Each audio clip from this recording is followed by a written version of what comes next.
అసభ్యకరంగా మాట్లాడకపోయినా మీ మీద ఎందుకు కేసు పెట్టాల్సి వచ్చింది అనసూయకి?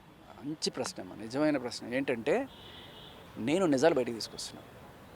సో జనాలు తిడుతున్నారు కొంతమంది.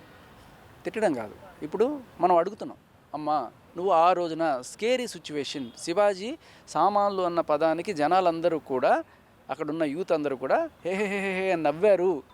ఆయన అన్న మాట కన్నా వీళ్ళ నవ్వు నన్ను ఎక్కువ భయపెట్టింది, వీళ్ళ సపోర్ట్లు నన్ను ఎక్కువ భయపెట్టింది అని ఈవిడ. భయపెట్టడం అంటే ఏంటి? వీళ్ళందరూ ఆవిడ ఇంటికి వస్తారా? ఆవిడ ఇంటికి వచ్చి ఏమైనా గొడవ చేస్తారా? ఆవిడ ఎందుకు భయపడిందో ఆవిడకి తెలియాలి మరి మొత్తానికి. సరే భయపడింది, సమాజం ఎటుపోతుంది అనే కోణంలో ఆవిడ భయపడింది అనుకుందాం.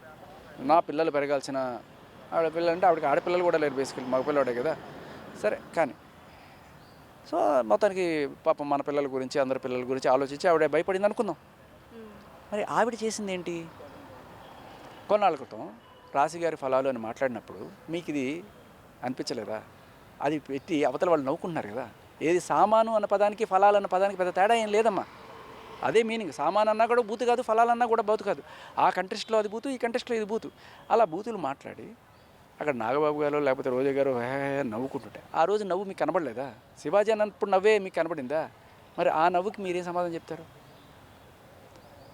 అప్పుడు స్కేరీ, SCARY స్కేరీ అనేది గుర్తు రాలేదా? అప్పుడు మీ ఏజ్ మహా అయితే 35 30 ఎంత ఉంటాయి మరి. మీకన్నా చిన్న వయసు ఉన్న వాళ్ళమ్మ వాళ్ళు. మీరు ఈ మధ్యకాలంలో ఏదో ఒక ఇంటర్వ్యూ చూశారు, ఆవిడ వచ్చి నేను అప్పట్లో ఏదో తెలుసో తెలియకో చేసేసాను, ఇప్పుడైతే నేను అలాంటివి చేయను అదేం చెప్పుకుంది. అప్పట్లో అంటే ఏంటి? మీ వయసు చిన్నది, తెలుసో తెలియకో. మరి వాళ్ళు అక్కడ ఉన్నవాళ్ళు ఎవరమ్మా? అక్కడ ఉన్నవాళ్ళు ఎవరు? కురువృద్ధులు, వయోవృద్ధులా? కాదు కదా. వచ్చిన వాళ్ళందరూ యూత్ కదా అక్కడ. మరి యూత్ నుంచి అంతకన్నా ఏం ఎక్స్పెక్ట్ చేస్తారు మీరు? మీకు కావాల్సిందే వాళ్ళు కదా.